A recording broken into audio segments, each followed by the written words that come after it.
Well, my name is Eric Friedman. I'd like to welcome you here. I'm the Executive Director of the Mad River Valley Chamber of Commerce. I'd like to thank you for joining us for the Chamber's latest edition of our Community Conversation series.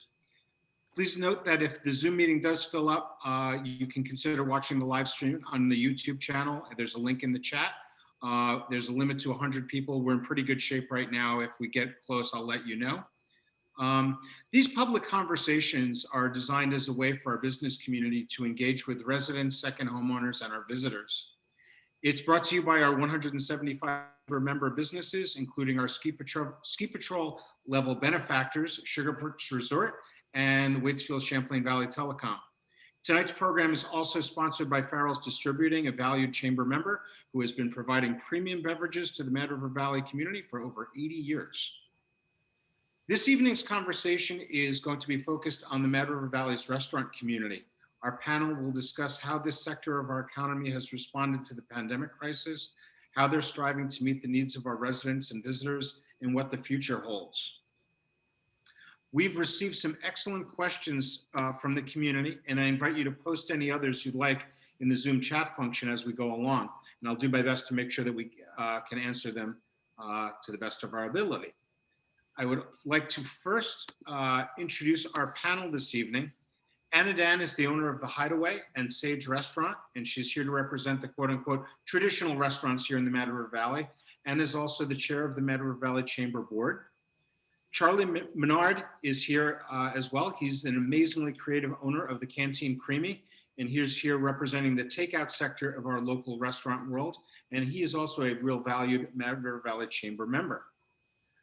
Jenna Rosbach is the co-founder of Waitstaff on Wheels, a new meal delivery service that was founded pretty recently. She's a longtime server at various local restaurants, and she's here to represent impacted restaurant workers. Ryan Chafin is here as well. He's the Director of Marketing and Business Development from Farrel Distributing. We've asked him to participate to give a broader industry-wide perspective. Kim Donahue is the owner of the iconic Inn at the Round Barn Farm and is the Mad River Valley Chamber, is also a Mad River Valley Chamber board member. Normally, she's focused on the Valley's critical wedding industry, arguably the sector most impacted by the pandemic crisis. Of late, she's been an absolute rock star on the statewide lobbying front, and she and her team have been forced to flex the business to survive. And I hopefully she can talk more about that. Jason Merrill, who I'm not sure is here tonight, is supposed to be as the co-owner of the Worthy Burger, which has 3 outlets in Vermont located in Woodstock, South Royalton, as well as here in Waitsfield. Jason is a valued Mad River Valley Chamber member and will give us a broader perspective to the impacts of the crisis. I'd like to start off by giving each of the panelists a minute or two to give a brief account of how the pandemic crisis has impacted their business and their staff. So let's go to Anna. You want to start off and kick things off? Sure. Hello, everyone. I'm Anna Dan, and this is Paul Weber. He is co-owner of Hideaway and Sage with me, although you probably see my face there a little more. And I'm sorry, what are we opening with? Just who we are? Yeah, who you are and how the crisis has impacted your business and your staff. Yeah, of course. Sorry, I'm focused now. So from the very beginning, we have operated through the crisis at Hideaway. We could not see the volume to keep Sage open the whole way. So Sage was closed from last March when we first started, and reopened this December with coming on of the new ski season.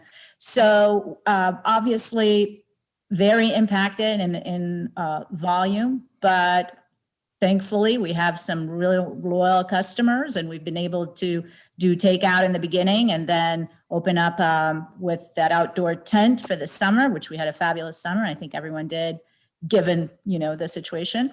And now back to indoor dining. So we've had we lost almost a week to 2 weeks due to COVID issues while we've been operating in the last year, but we've been very thankful to be able to operate. Thanks, Anna. Next up is going to be, how about you, Jenna? You want to tell us a little about what you're up to with the Waitstaff on Wheels? Sure. So Waitstaff on Wheels is basically just a response to the pandemic. We are most restaurants have gone to a takeout only format or limited dine-in. So there are a lot more takeout options available in the Valley. And we are a group of former servers, former waitstaff who are not employed right now. We're employed about half as much as we would like to be.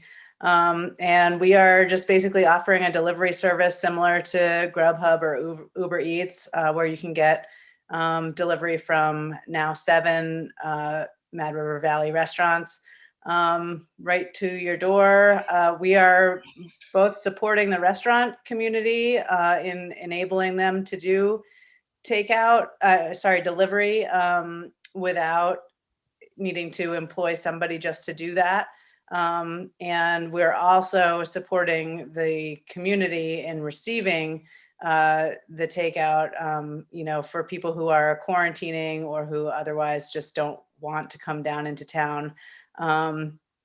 So really we are a response, and so far we've only been going for about a month now, but things are picking up and looking good. And especially since we finally have some snow for the ski areas, I think a lot of the people who are coming into town to ski are taking advantage of our services, which is great. Awesome. Thanks a lot, Jenna. Next up is Charlie Menard from Canteen Creamy. Charlie, how's it been for you? Hi, yeah, Charlie Menard, Canteen Creamy. So, yeah, it's been good, actually. I've been kind of fortunate in that, I hire a lot of young people, and they didn't travel as much this summer. So I was actually really lucky that I had a lot of people who are available to work that normally, need every other weekend to go to the Cape.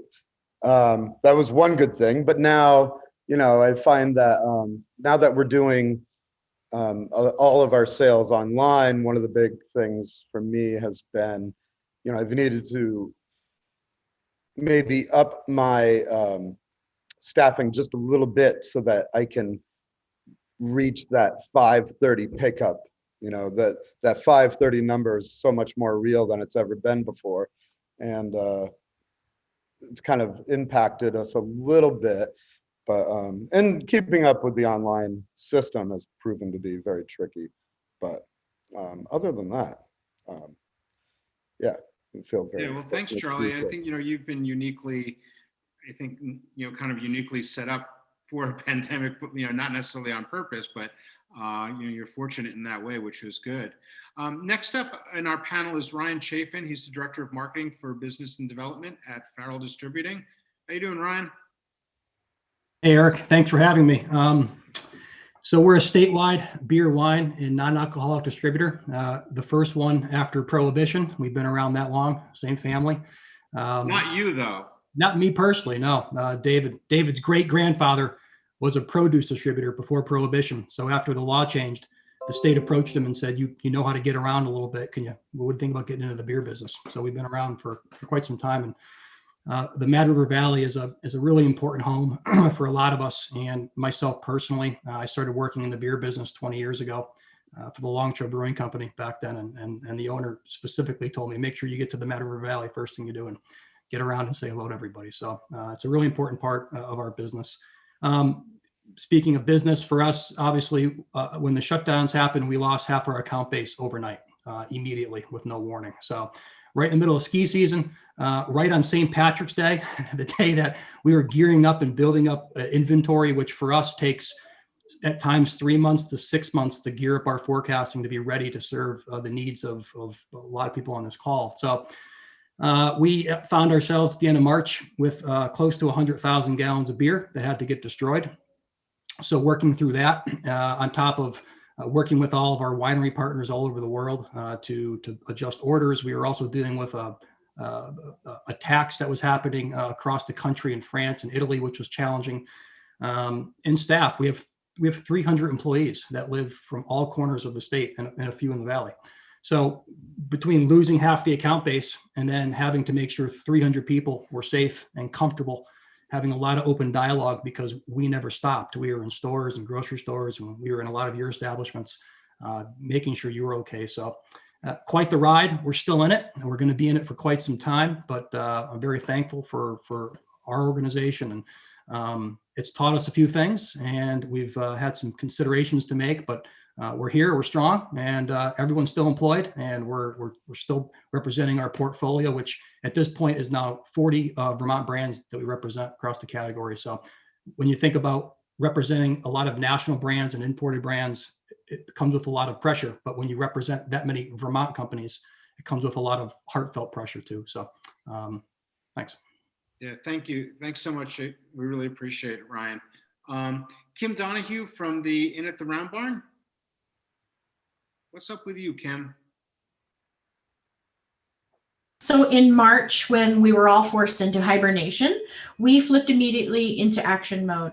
We knew that many of our neighbors were at risk for food insecurity, and they were either unable or unwilling to be out in public at the market because they were at high risk, or they suddenly had a house full of kids that they were homeschooling, and they were reeling from that daily interruption, that interruption to their daily life and their daily routine.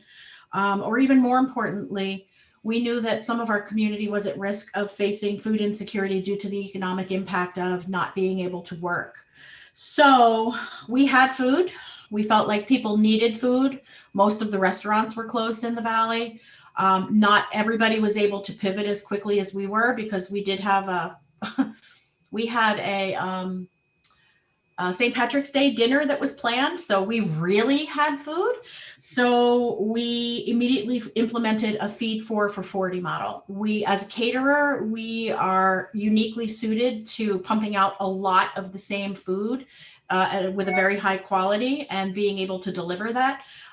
Like Charlie said, some of the impediments to that are needing to have an online ordering system that you can actually navigate or manipulate in some way. Fortunately, we had been doing some farmhouse dinners, and we had initiated a relationship with Square.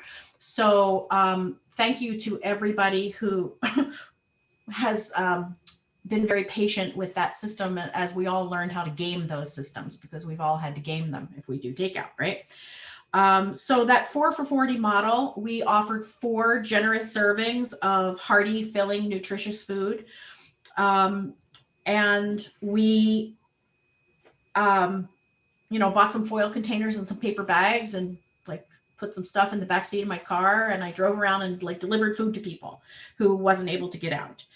For every 4 meals that you purchased, we donated 1 meal back to the community, and sometimes that went to the community fund, and sometimes it meant that we knew that we had neighbors that were in need of food, and sometimes it meant that we just delivered meals to them. But a very interesting thing happened, and that was our neighbors wanted to help, and more specifically, neighbors wanting to help neighbors, but second homeowners that were coming up who were quarantining, who were being very, very careful, but really wanted to help year-round Mad River Valley residents, wanted a way to help. So we started to offer vouchers. And I will tell you that probably 70% of the vouchers that were sold to second homeowners who wanted to give back to the community. I think about that a lot when I think about conversations about second homeowners. As more restaurants were able to open and fill the pipeline of demand, we were able to flex again, and we offered Salty Jim's Summer Shack, which gave lots of residents and other people the ability to come and picnic on our grounds in a place where they maybe have never had a chance to picnic. And I'm sure that as this continues, and it's going to, we will have to pivot again. The impact has been a nearly 90% reduction of our revenue from March through today. 65 weddings or events have had to cancel or reschedule. So even if Governor Scott says that weddings and events, gatherings can happen again, say in May, all of our business through July has already canceled. So I will not be able to have a wedding until August. So there's no recovery in that for me. So I have a lot of lobster rolls that I have to sell in order to pay our property taxes and our utilities and to pay snow removal and insurance and the mortgage, let alone to keep our staff employed. So that's what we've done to pivot to try to survive. Yeah, and it's great to hear about the, you know, when you start giving some of the numbers about the wedding industry, and I think we all know how important the wedding industry is to our community. And this is just one, obviously, probably the biggest venue, but we have others that are all in the same boat as well. So our final panelist today is Jason Merrill, the co-owner of Worthy Burger. Jason, how's it been for you and your 3 restaurants? Well, it's been exciting times here. You know, I have 3 different restaurants, one in Woodstock, one in South Royalton, and one in Waitsfield here. And, you know, 3 completely different economic, social people, from second homes to, you know, just run of the earth Vermonters that have been around for hundreds of years. You know, up in Waitsfield, we were able to close down for a week and get the staff that wanted to stay working and get them, you know, into the to-go game real fast. There was some challenges trying to figure out the best calls, and, you know, we don't have online ordering yet, which we should hear by the end of February. And then, you know, the phone system always being busy and people kind of getting a little cranky about that, but we figured it out. We've got a good system now. South Royalton location, you know, I don't know if anybody's been down there. It's a pretty kind of, you know, rustic area. So that building and that place is small enough. We were able to just shut it down completely until July. And when we open in the summer, we have such a huge outdoor space that we were able to really expand that. And we had a very, very good summer there. Woodstock is just a completely different beast. It is just busy all the time.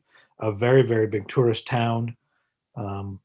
And we're lucky there. Also, we have a lot of locals, but also all the second homeowners actually came and stayed, and they're still there today. So we have a regular traction of to-go orders on a daily basis from different families that order Wednesday and then some on Thursday and Friday. And we also had that lawn area, and we developed this picnic program.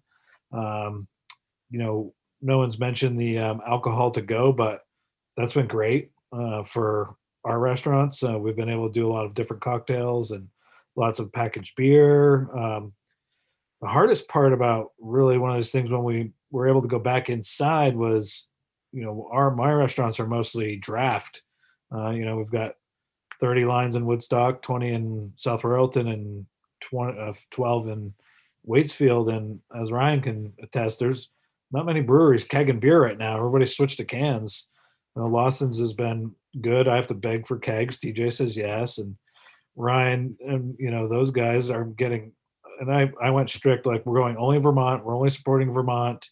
I did have some out-of-state kegs that I blew out, but mostly our draft is all Vermont. So we're trying to keep our money that we're spending within the state to help get the circle going back. So that's really kind of what we're doing. We have core staff. We are employing. Not all of our staff is back. Some aren't coming back. Some choose not to. Some we really want to. Some that's fine, but it's just kind of how it is. So we're just kind of plugging away. Ski season's been good, and Columbus Day was our busiest weekend we've had ever in Woodstock.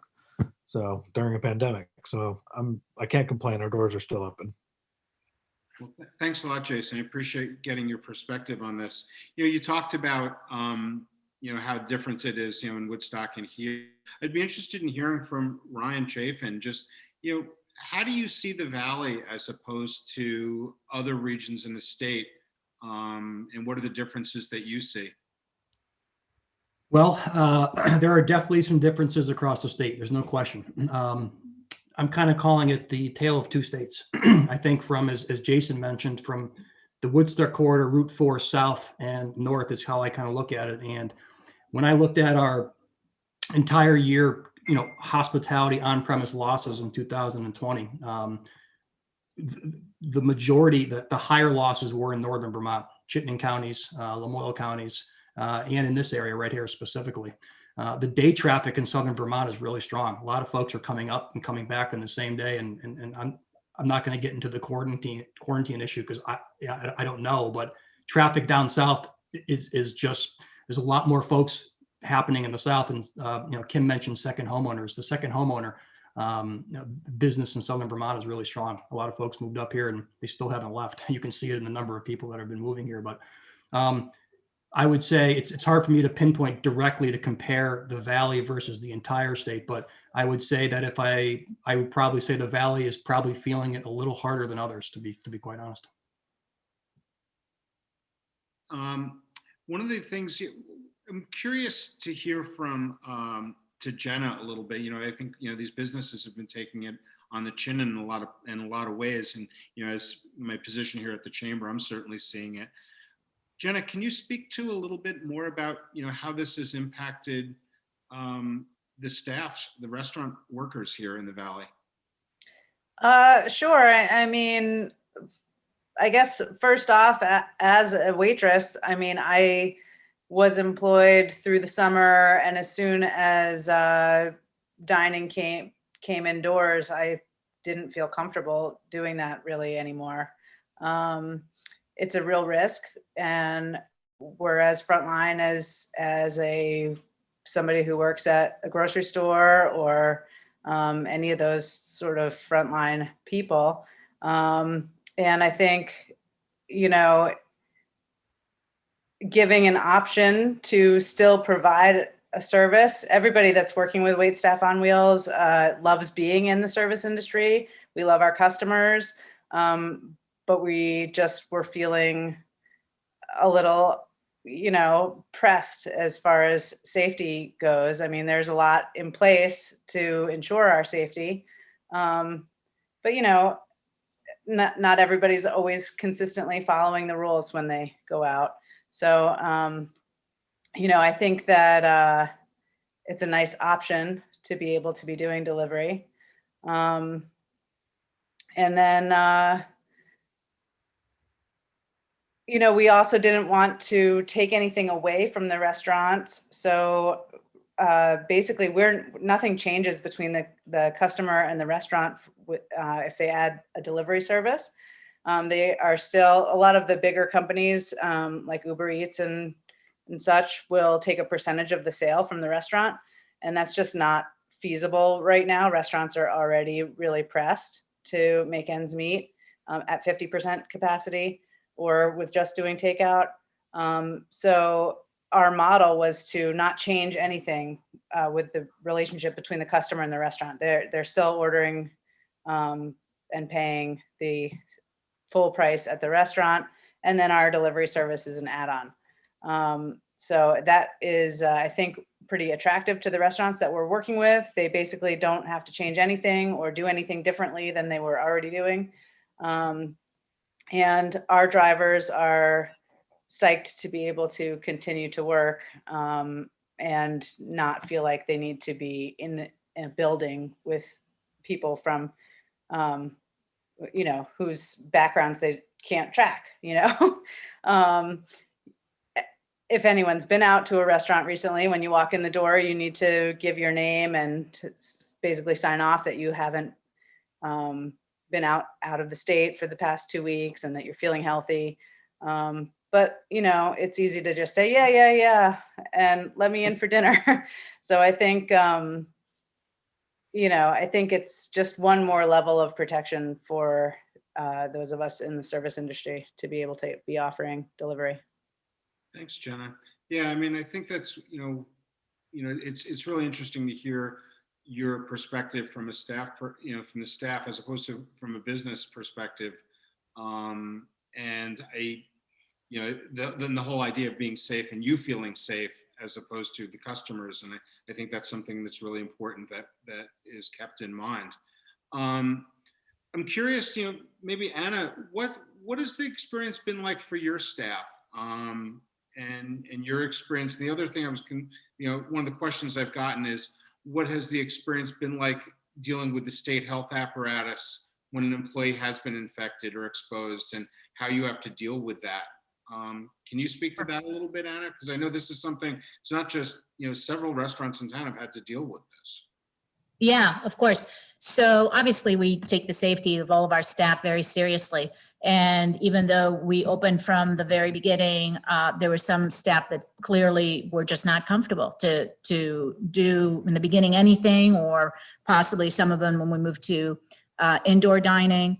And we definitely respect all of that and work with each individual to make sure that if they are interested in working, there is work for them as much as we have. And if they are cautious and prefer not to, then that they, whenever they're ready, will be ready to have them back, hopefully, and that things turn around. But in terms of dealing with the state, it's interesting because we had two different cases, so two different people from the state contacting us.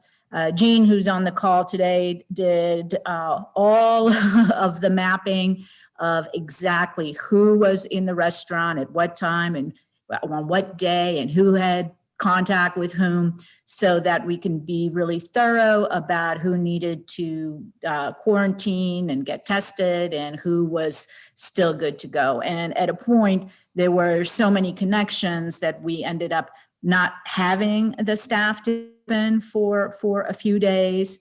And then as things opened up, we brought people back and were online. The dealing with the state, from what I understand from Jean, was really as individual as the contact tracers, one being very, very involved and thorough, and the other one being less so, and us having to go back and verify things or get things from them. It's a pretty straightforward process. What I found interesting was that as soon as the staff found out that there had been an infection, kind of everybody panicked, and they went and they ran to the testing centers, and when that was not the right process. The right process, they tell you based on when the person was infectious, based on who was working on that particular day, and a lot of other things, what the proper timeline is in terms of waiting, quarantining at home for 7 days, going, getting tested afterwards. So then people had to go test again because they had done it incorrectly the first time. So there was like a moment of panic before everybody understood the process.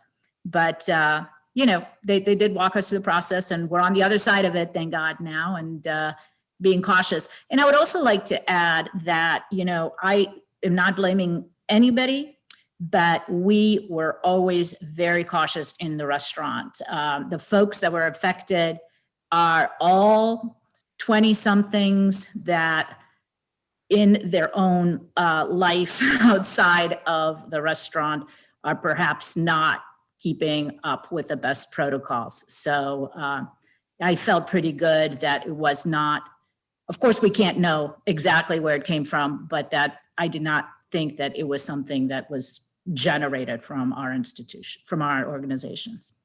Thanks, Anna. Hey, Eric, Yeah. can I just chime in with that real fast? Because we actually just went through this at the restaurant. Middle of a week and a half ago, one of our staff's parents was exposed and has COVID. And so as soon as we found out, we shut the doors, and I was up there all day today, scrubbing and cleaning, and we have ionizers running and this and that. All our staff is out tested. And when I talked to the state, because the state called me, we went through the contact tracing, and their view of it was not to talk, reach out to the customers that were in the building that night. They said it was all about anybody that had spent a cumulative time of more than 15 minutes with the potential positive employee, which was basically our staff. And where this certain person works, when she was at work, was kind of in her own little bubble, just taking to-go orders. So it's not like she's moving around. But they didn't need us to contact all the people that came in that night, which I found was kind of odd. But Correct. The same for us too, just chiming in. It was 15 minutes or more and it was staff only. yeah. So, I mean, now we're taking all this contact tracing information for every single person that comes. I don't know about it. I know every other restaurant's got 900 sheets of people's names. But I was a little surprised I didn't have to go a little more in depth to the tracing than I did. I'm sure you have mixed feelings about that as well. Yeah, a little bit. I have mixed feelings about everything though. It's okay. I'm sensitive. I've noticed that about you, Jason. One of the things one of the other questions that we've gotten was, have there been any silver linings to this experience for you and your business? Charlie, anything that's come from this that, has been a positive thing for you and maybe something Positive. I mean, is there anything positive out of this? Anything positive. As I mentioned, it's been kind of nice that the kids that, they haven't been on vacation every other week this past summer. So that was kind of nice. I was able to, scheduling was kind of nice. That's one small thing. Other than that, I mean, I think we're all dealing with stuff on a daily basis constantly. But, I mean, yeah, I mean, been very fortunate, to be doing a pretty good business during this. Very, very fortunate, very lucky. I don't know how long that'll last or, whatever, but yeah, silver linings. I don't know. I think we all want this over with. Yeah, well, I'm sure of that. Does any of the other panelists have any thoughts on that?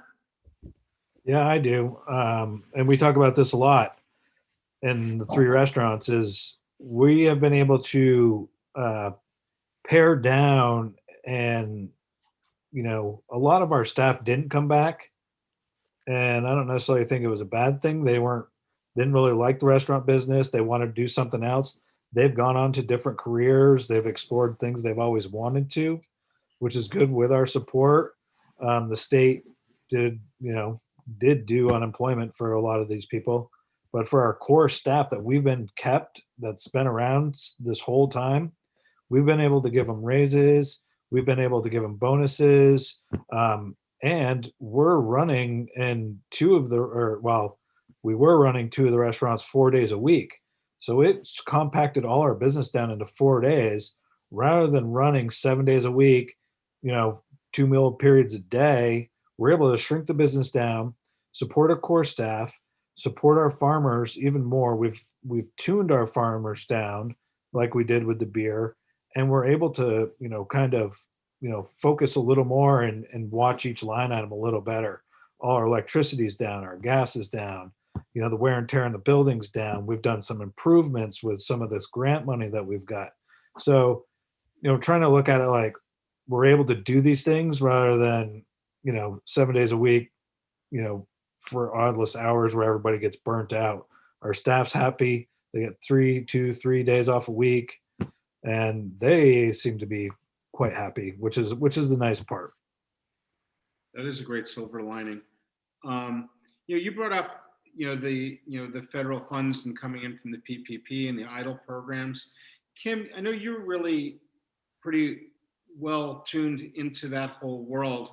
We've talked about this a lot since March, and we've been working together on a lot of the lobbying efforts. What has that meant to your business, and how have you felt that it's been for your colleagues? Well, I'm going to take that silver lining question and start there, because the silver lining for me has been that we have turned competitors into colleagues, and there is a community that has developed who's really just trying to collaborate and look out for each other. I think that Waitstaff on Wheels is one great example of that collaboration. There's a lot of disparate parts that are trying to work together to make something happen that benefits a lot of people. And right out of the gate, there were people like you, Eric, and the Chamber and Vermont Chamber and some other industry groups that banded together to advocate for the needs of the lodging industry and the wedding industry and the restaurant industry. And the civics lesson that has come from all of that has been like, I don't think I could pay for that kind of an education in many, many, many years of school. But it's been amazing to be able to pick up the telephone and call a legislator who is either from Vermont or representing Vermont, and to get a call back, or to invite them to a meeting to listen to the subtleties and the nuances of our issues. But we would not ever have the opportunity to do that in other places. Nuances like, we have some new businesses in the Valley and they fell through the cracks when it came time for aid or for grants or for even loans. And by raising that up the flagpole and bringing it to the attention of the ACCD and legislators, we were able to shine a spotlight on it that will hopefully help those people. I mean, there's a tremendous amount of people who have not received any sort of aid. When you have, one great example is the Vermont Association of Wedding Professionals, and that they recognized very early on that while they're made up of a lot of photographers and makeup artists and florists, they rely on restaurants and caterers and lodging venues in order to execute their trade.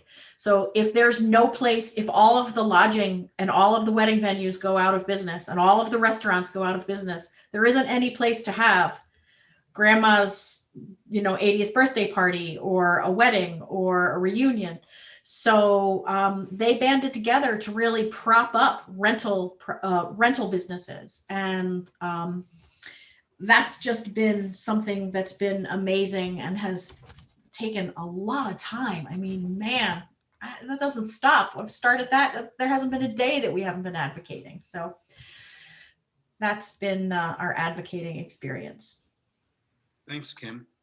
Anyone else have any input on the on how the federal programs have worked for your business or not, or maybe what you've heard from other of colleagues about how it's been going for you?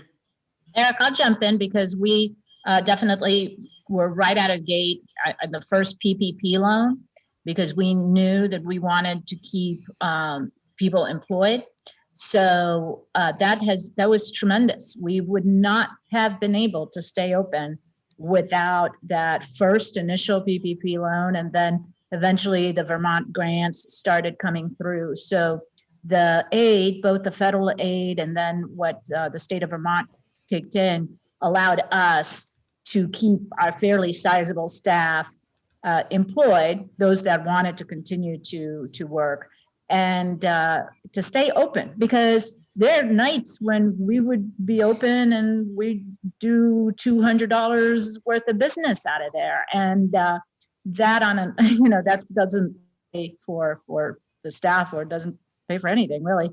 So it was a tremendous help, and we wouldn't be here right now if that help didn't come through. So thanks for I participated a little bit in the advocacy part and some calls. Thank you for coordinating them. And thank you, Kim, for representing us as well.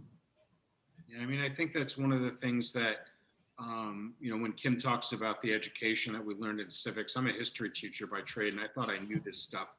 And I've been with, it was eye-opening to see the impact that lobbying efforts have, and especially in a small state like Vermont. And I think you folks should also, everyone listening, the thing I like to really let people know is the fact that how responsive our legislators really were, and how I felt like, not just our legislators, but I think legislators across the state for the most part really had the best interests of businesses and the people at heart. They were really trying to do things quickly and have as much impact as possible. Charlie Kimball, who's the representative from down in Woodstock that I know Jason knows pretty well, went out of his way help us out and to meet on our calls. And he was on the Joint Fiscal Committee, which was really making a lot of the decisions. But I just want people to be aware of, when I called up our state legislators and our state senator, I sent an email out, and within an hour or so I was getting responses back, which I don't think that happens in every state. And I was really proud to see that. Eric, I'll tell you from a statewide perspective, legislators from top to bottom did an amazing job, and the communication back and forth was really at a level in which we're really thankful for. And I think Kim mentioned it. The Wedding Association, the Lodging Association, the Restaurant Association, the state's chambers, the Vermont Chamber, Lake Champlain Chamber, of course, you, Eric, and your group, the rallying that had to happen to get these unified voices. And it's actually amazing when you think about it, that a year ago, that the associations, well, the businesses like the weddings and lodging that the state relies on as an economic driver didn't have a unified voice until the pandemic happened. And it's amazing to think of how fast those things came together, because in other states, there's no way that we would have that much engagement that fast to have a unified voice, as Kim mentioned. And I've seen it from every single town across the state. And I've been a part of a lot of advocacy efforts for all the associations and the businesses that Kim mentioned again, and really proud of that. So you should be proud of it too, because your voice was heard, and it's good stuff. Absolutely. Anyone else have any input on that subject? I know that the PPP loans really saved us. Although we shut down Worthy Burger in South Royalton, so we didn't take it there. We actually only took it for Woodstock because one thing we were really worried about is it not being forgiven, which still is out there pending. We don't know if it's going to be forgiven or not. And that's a lot of money that we burn through in payroll. That's a very large staff there. And there's more options for more. So we're kind of hesitant in doing more. We have been able to, break even, I guess, or only lose a little. We don't know what break even is in the restaurant business, but for the last several months, which is nice. But the grants have helped get a lot of the improvements we need. New coolers, and of course, during this time, something obviously breaks. It's a restaurant business. Everything breaks every single day, whether it's a glass or the walk-in. We've been able to get that stuff repaired, which is nice. And the grant money has saved us in that aspect of it. So everybody that did that work was amazing. And I know there's not many Burlington restaurants on this here, but I'm involved with a lot of them up there also. And they feel kind of the same way about all our grants and PPPs that we've gotten, and how much people have stepped in and stuff like that for, helping each other's restaurants. Like even the To-Go Tour social media page and on Facebook is enormous. There's 25,000 members of that, and they all support each of the restaurants up there. And everybody's like, "Oh, we're doing this week and that this week."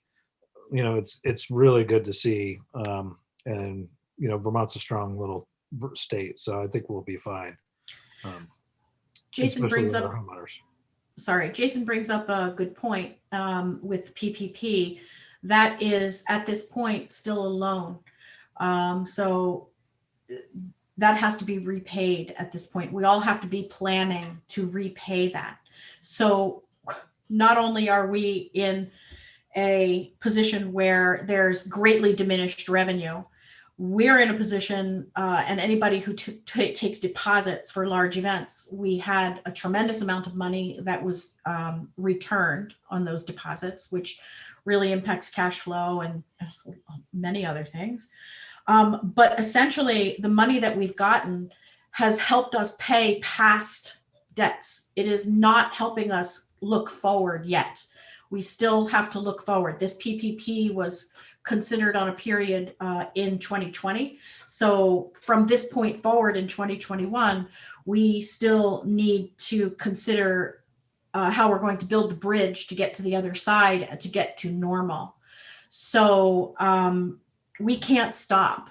We can't stop the advocacy for any of our industries, especially the restaurant industry, especially lodging and events, because we're not going to return to normal when the spigot is opened, so to speak. There's going to be a long time before these service industries are going to return to normal.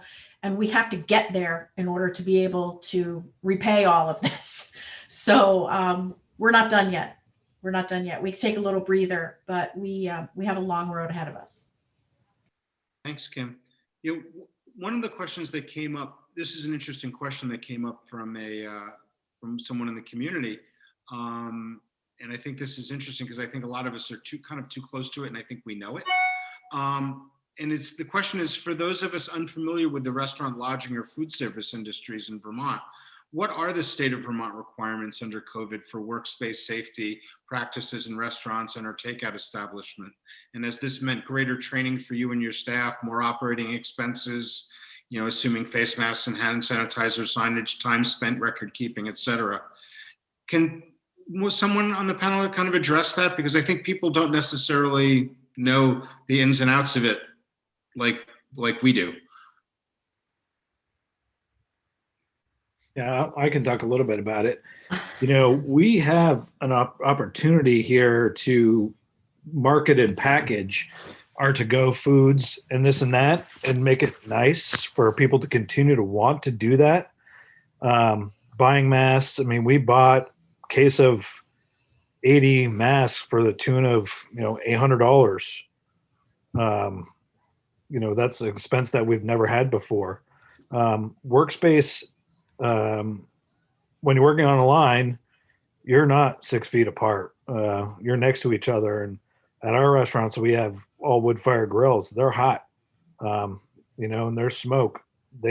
Some of my cooks cannot wear masks. The ones working the grills can't do it. It's just, there's too much heat. Other than that, we make everybody wear masks, and distance when they can. Our front of the house staff is pretty well distanced in each location, but the kitchen is really the hard part. And I'm sure Charlie's space isn't as very big, and I'm sure he's struggling with the same thing. Is you cannot space 6 feet apart. Oh, I agree. Yeah, there's none, but I do believe that a lot of our staff is pretty isolated, and we have a small staff, and we do the best we can with it. Yeah. So Eric, to answer your question, some of the regulations right now that are the guidelines that are in place by the state is in dining establishments, in dine-in establishments. And Anna, you can correct me, or Anna and Jason, you can correct me if I'm wrong, but multiple households are not able to dine together. So there's when you make a reservation or when you enter a dining establishment, you need to register in a way. You need to leave your name and your phone number for contact tracing or contact information. And then you can only be seated with members of your own household. And then you must wear a mask at any time while you are not eating, and you must wear a mask when you are up from the table. Did I miss anything in restaurants there, Anna? Is that everything? It was also the contact tracing. The contact tracing, right. So then in lodging establishments, much like the ski industry, we're the only industry that has been tasked with educating the public as far as what Vermont's quarantine requirements are and what Vermont's travel guidelines are, which are nothing. You can't travel here, you can't leave here, you're stuck here. Anyway, that's not entirely true. We're tasked with explaining the 14-day quarantine period before they arrive. They must arrive in a private vehicle.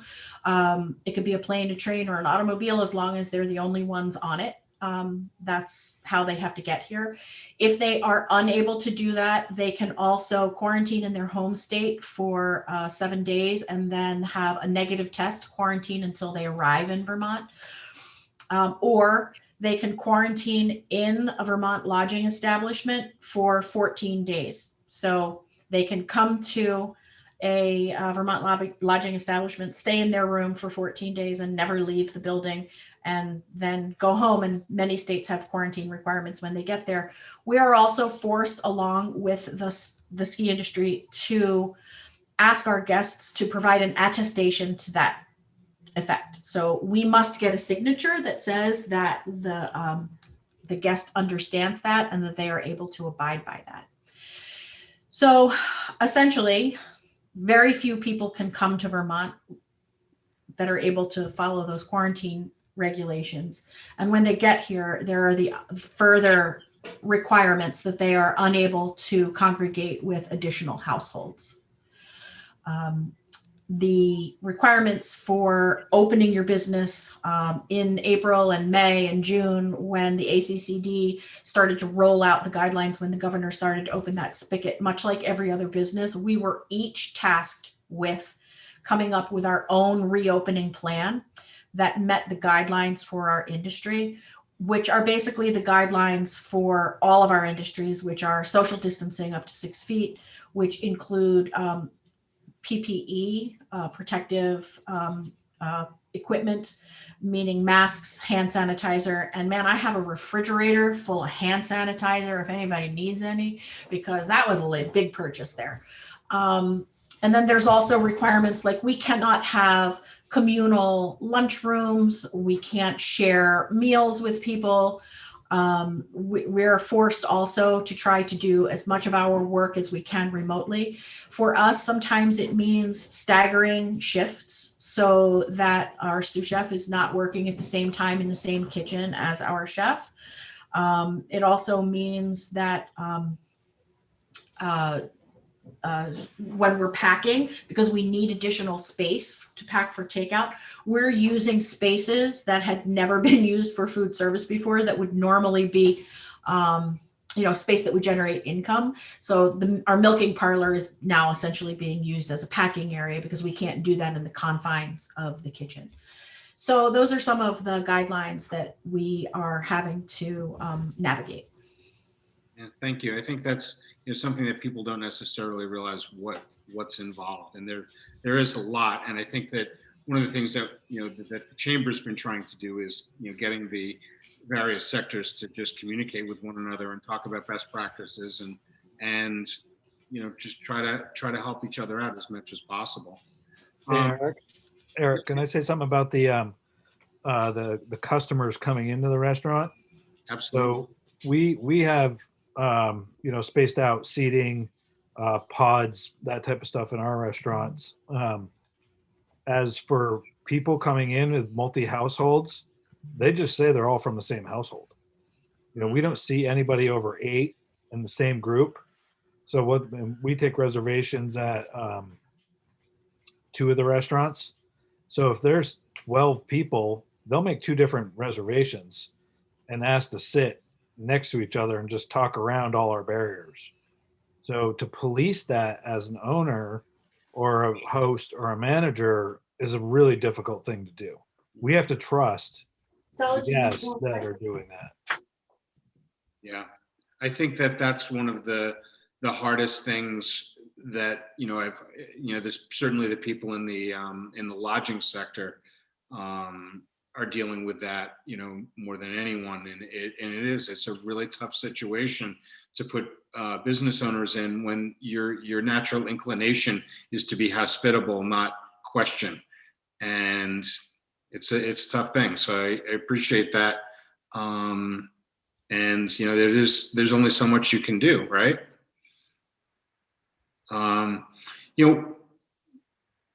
As tough as that might be, one of the questions is a really good one, and I think I know the answer to a lot of this is, how supportive has the local community been to your business throughout this pandemic?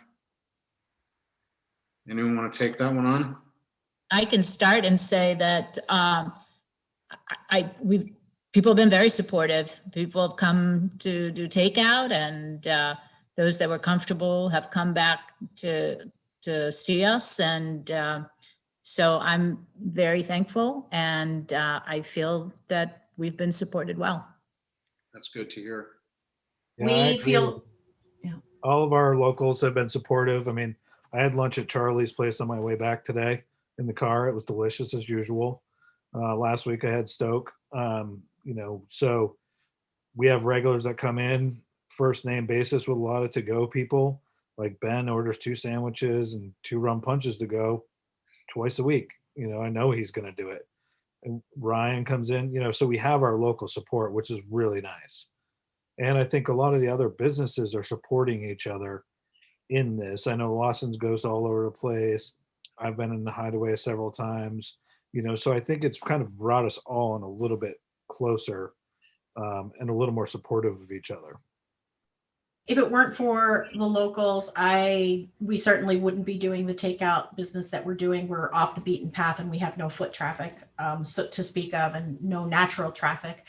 But we have heard those residents say that, they sit, or certainly in the midst of the height of it all, they would sit and they would map out who they were going to support. They had a list of the businesses that they were going to support, and they planned out their purchases and they planned out their meals, whether it was on a 1-week basis or a 2-week basis. We've also been very, very grateful that, we're talking to people about weddings in 2022 and 2023. And unbelievably, it's been locals who have been recommending us and suggesting to their family and friends who don't live here that they should come and get married here, that they should come and have their events here, that they should come and support this place. And, we hear it from their lips. We see it every single week. We see our people who are ordering and what they're ordering. And like Jason said, it's like, some of it's like clockwork, and some of it's surprising, but it's all immensely, we're all immensely grateful for it. So huge amount of gratitude. Well, I'm sure you will all appreciate this, although there is no other Mad River Valley across the entire state. There are a lot of great communities and towns, and I can tell you that if you took some really key towns throughout the state and you put a bunch of business owners like this together, you'd hear the same thing. And this is happening across the entire state. It's happening from the Newport line down to the Bennington line. So it's really inspiring to hear that. And I've heard this from a few other towns, how the locals have been coming out in droves to support each other's businesses. So I can tell you you're not alone. And there are a lot of other communities like this across the state that are doing this for each other. So know that you're in good company. Absolutely. Charlie, are you feeling the love? What, from you? Well, you always feel the love from me, Charlie. Oh man. Yeah, no, I'd like to go back just a little bit and talk about something that, someone told me something that happened this past weekend, talking about people coming into the valley, and how there was a call, I guess, a carbon monoxide call to a Airbnb. And when they arrived there was 3 cars from 3 different states at that one Airbnb, and it's like they probably all go everywhere together and say, yeah, we're from the same house. But yeah. And can you talk a little bit about new people that have moved into the valley over this time? Absolutely. Yeah, for sure, Charlie. I mean, that's one of the biggest calls that we get here at the chamber, and people walking in, and they're new to the community. They bought a house here. They're talking to realtors. It's amazing, and it's really a great thing in a lot of ways. I mean, I think that our schools were hemorrhaging kids, and now all of a sudden we're not. And I think people are realizing that they can live here. And I think one of the really fortunate things, the number one question that we get is broadband access. And and what's it like? And they're blown away when I tell them about, Waitsfield Champlain Valley Telecom, and they're like, oh, what's that? Oh, you mean I don't have to deal with, Verizon or one of these other big companies? And for a little town, we're really, really fortunate. It's not, I know it's not everybody, and it's not the entire valley, but for the most part, we have really, really good service here, and better than most places, and better than big cities, and people are really blown away by that. So it's enabling us to really diversify our economy, which is really important. We having, like I said, more kids in our schools, more people doing remote work here, and I think it makes for a vibrant community, which is great. Unfortunately, that comes with downsides too, and increased property costs, and the housing costs are going up, and affordability was always an issue here, like it is in a lot of places. And I skied up in Stowe today. I shouldn't probably admit that, but I did. And you can see it's the same issues there. I think they're even worse. But I think that there's a lot of opportunities for us, but sure as hell, a lot of people moving in here, and not necessarily a bad thing. I hear they like fried chicken, Charlie. Tell them, please. Right? Does anyone else have anything they want to add? I guess the last question that when I thought this might be a good way to end things, was, as I'm going to find it here. What alterations to your business model that you've been forced to make are things that ended up being good ideas that that will remain long after this crisis is over? Hey, I'll jump in again. So I put a table out in front of my order window to keep people away from, because, we wanted to distance, we wanted, them to stay as far away as we could. So we put a table in front of the order window just to create space. And so I put t-shirts on there. I sold a lot of t-shirts this summer. All of a sudden I was in the t-shirt business. So that's another silver lining. There you go. So, I learned something that maybe will carry on in the future. Yeah. I liked our tent. We had the tent back for outdoor dining, and we really thought about, is this something that we should just do every summer? Because that whole idea of eating out in the garden is a good one, and the tent is something that might come back. We'll see. That's great to hear. We certainly hear a lot of people liking that. So Yeah, I ate in that tent over the summer. I thought it was delicious. I like sitting out there. The expansion of the patio is definitely a good thing for the restaurants. And down in Woodstock, we have this huge lawn area that before all this was happening, and actually last summer, my partner and I Kurt were thinking about, wrecking it and putting in an extra parking lot, because we always run into parking issues in Woodstock.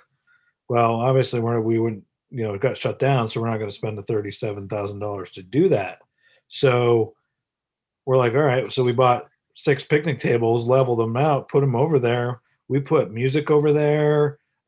We had a portable bar. It was great. We're going to do that every summer. Town loved it. All the tenants loved it. It was, liquor inspector didn't care. So these expansions, we expanded our patio at the Waitstaff, got that bigger. The landlords are like, yeah, go for it. And every other business in there was like, yeah, it's great to see people sitting out there. It's a parking lot. We'll make it look nicer next summer, but that was definitely something that we are going to continue to do. And music is very important for the restaurants for us. We're definitely going to bring back the music series in Waitsfield and do it more in the other restaurants also. Mm-hmm. So those are kind of things that we're going to continue to do, which we haven't done in the past. Awesome. Thanks a lot, Jason. Jenna, just curious, as if things go back to normal, assuming they will at some point, do you see the WOW initiative continue? We want to keep it going as long as there is interest to support it. So, we're planning on working through the ski season and seeing how it goes and where we're at come mud season. I think we'll probably shut it down for at least a couple weeks, as most restaurants shut down for a couple weeks in the spring here, and regroup and decide at that point what we're going to do for the summer.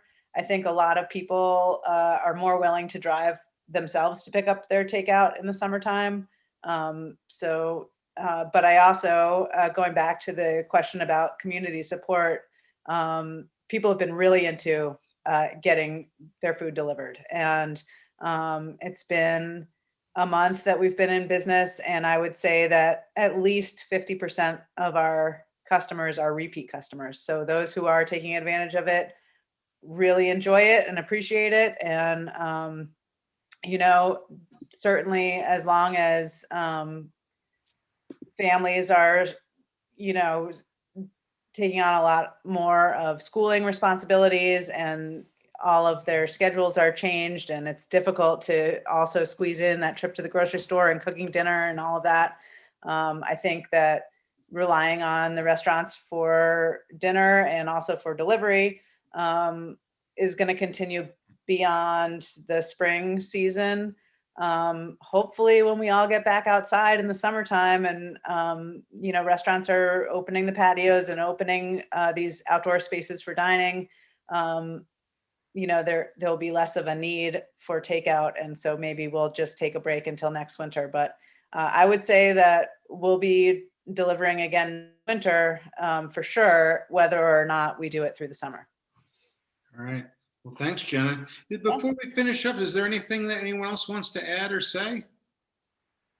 I'd like to add that a silver lining for me personally is the takeout cocktails and just alcohol to go in general.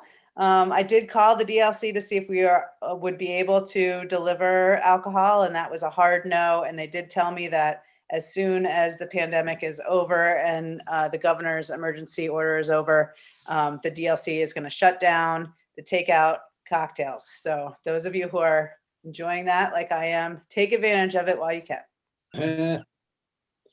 I'd also say I think the whole piece of the convenience of timed, the whole online ordering platform and timed order pickups is really a convenience that I don't think should go overlooked after this whole thing blows over. Like we've all gotten used to it. It's a great thing, and I'd love to see that continue from that perspective. All the way around for sure. Thanks. Just so folks know, that's TJ Greenwood, who's the operations manager at Lawson's.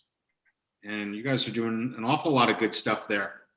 Yeah, we're trying. Our biggest piece to this whole thing was, to continue to be a draw for the Valley for people to come in, even when the pandemic hit super hard, and also keeping all of our employees, in the game and working, and we all got to stick together here for sure. Yep. Thanks, TJ. I was just on a seminar for the liquor board last week, and for the to-go cocktails, Jenna, that you were speaking of, there's a petition going around about keeping that instead of getting rid of it. So I know some places have said they're not going to get rid of it. It's going to stay forever. yeah. Just so you're aware, I've gotten been speaking with the folks at Mad River Distillers, and they've been very active in this effort. And I'm going to be sending out a communication on the restaurant channel with the Chamber as a restaurant channel to talk about that and to kind of build some support for that, because I think there is plenty of support for that. Yeah, from what Erica Volk was the gentleman giving the seminar, and it was the annual liquor training, but we were all in a Zoom, and there was only about 7 of us, and that kind of went on a sidebar real quick about that keeping and what we need to do and spread the word. And he said there's a strong in favor of trying to keep it, and the liquor commissioner is in favor of it. They just need to work out the regulations and the rules, which is good to hear. So at least people are understanding what's helping our hospitality industry. Because if we don't have hospitality, lodging, catering venues, we don't really have Vermont. Like, this is what we do. Like, we're all about tourism. So it's part of making sure we're, still here. So 'cause we don't want to get it absorbed back to New York again. So about that portion of the liquor licensing or the liquor being able to have to-go cocktails, the Vermont Chamber is heavily supporting that position. So if you are a Vermont Chamber member, or if you need a good reason to become a Vermont Chamber member, now is the time, because they are the ones championing that effort. And currently the petition includes continuing the sale of to-go alcoholic beverage with a sunset of over a year. So it may not be the ask right now is not necessarily forever. It could be once it gets into our legislators' hands. But it certainly is for much longer than it looks like it could be today. So if that's important to you, we'll make sure that we include you in the lobbying efforts. Yes, and you can rest assured that the Mad River Valley Chamber works very closely with the Vermont Chamber, and we're all on board with that. So, yeah. Well, thank you. If there's anyone else that has any comments or any other questions, I'd like to kind of finish this up by saying that for me, the silver lining of this whole thing has been the way the various sectors have come together. The lodging community, I think has done it, in an incredible way. And it's been really heartening to see that. And I think the restaurants and the retail folks have come together in their own way as well. And we're trying to build that. That's one of the things that we're trying to do at the Chamber, is try to build that camaraderie and that kind of esprit de corps to work together to build this community. And I really appreciate the restaurant folks coming together to do this. I miss you guys and seeing all of you so much, so hopefully we'll see you soon. And thanks everyone for participating, and thanks for all your chamber membership that makes this all possible. And we'll see you at the bar at some point, right? Absolutely. Thanks, Eric, for putting this All right. together. We appreciate it. Take care, guys. Thank you. Thank you. Yeah.